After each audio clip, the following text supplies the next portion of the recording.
Hello guys, welcome back to Pit Lane Sim Racing. It's me, Rich, again, and we have a update from EA Codemasters for Formula 1 2022. Please do make sure you're hitting that like button on the video and also subscribing to the channel with the little bell notification button.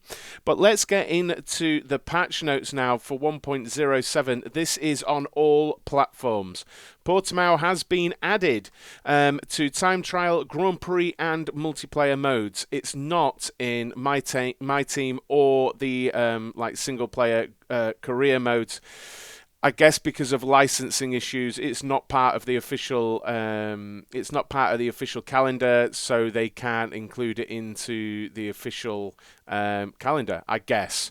But Portimao, I think generally most people really like that circuit, and it's definitely a welcome return to the series for Portimao. That is really the big note of content for this patch 1.07, but a really interesting one here, and now I've done a little bit of testing on this. Refinements to response time of throttle application for players. Now this relates to the AI, which we're going to look at in a moment.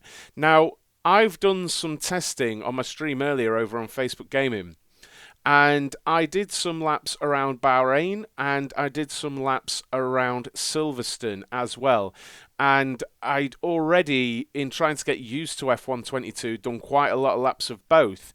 And at Bahrain, I went around half a second faster, and at Silverstone, I went about 8/10 faster. Now, does that relate to feel? I don't know. Did I just go faster because I played the game more? I don't know. But I certainly, without any particular evidence, feel as if it's a little bit better out of the corners. Maybe there is some more detail on this particular note, but I think for the players at least, it's a little bit better out of the corners. I certainly feel so after my testing anyway. I'd love to know your thoughts, and of course do let me know if there's more information on this note. Front wing damage will now have a greater effect on the handling and lap times. Now, I've found that as well, especially in multiplayer. I noticed if you or others get front wing damage, you do slow a bit, but it's nowhere near as much as I expected. So I'm not surprised that this is a patch note. Honestly, it should have been, because if you lose your wing, you should be in a bit of bother, right?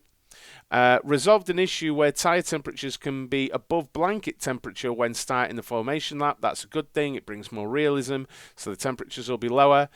Improved trigger feedback when using an Xbox Series controller on PC. Good quality of life.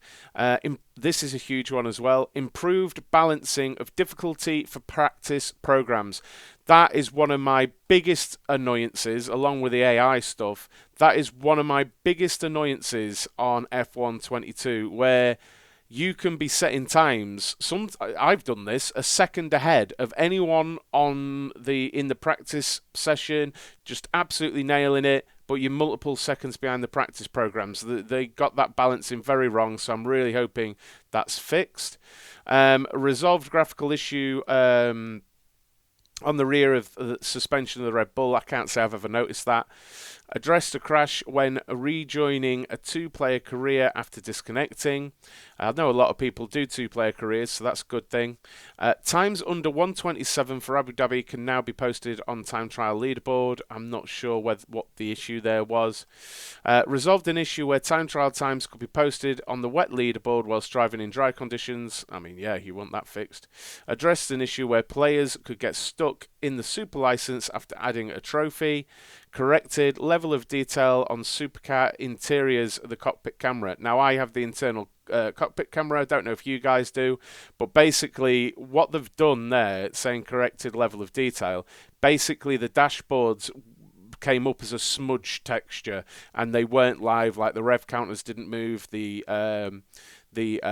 gear indicator didn't go up and down and things like that. So I mean they broke that in the last update, and now it's been fixed, so that's good. general stability improvements, various minor fixes. Now, there is an extra note at the bottom here.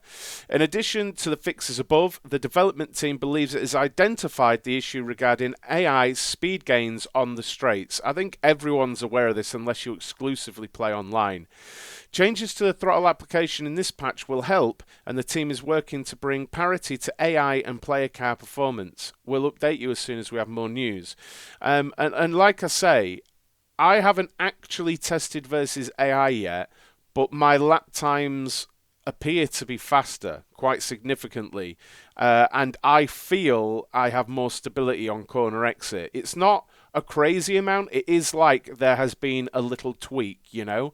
I know from the lap times I said it's a lot, but if over a lap you've got no confidence on corner exit and then suddenly you've got a lot more confidence because of a tweak, you're going to gain sort of a disproportionate amount, aren't you? So, I mean, this here, the refinements to throttle response time seem to have done the trick, at least for now, until it's maybe like putting a plaster on the actual issue, but if it's something for now, then okay. And also, I'm glad to see, as a single player a lot, I'm glad to see improved balancing of difficulty for practice programs. That's great to see. I would love to know your guys' opinions on this patch. Are EA Codemasters doing enough? Is there something you would like to see addressed that you've not even seen mentioned? What are you most waiting for in the updates that are forthcoming from Codemasters? Do let me know down in the comments below. And as I said before, don't forget to hit that like button and also subscribe with the bell notification button. But until next time, take care, and I'll see you very, very soon.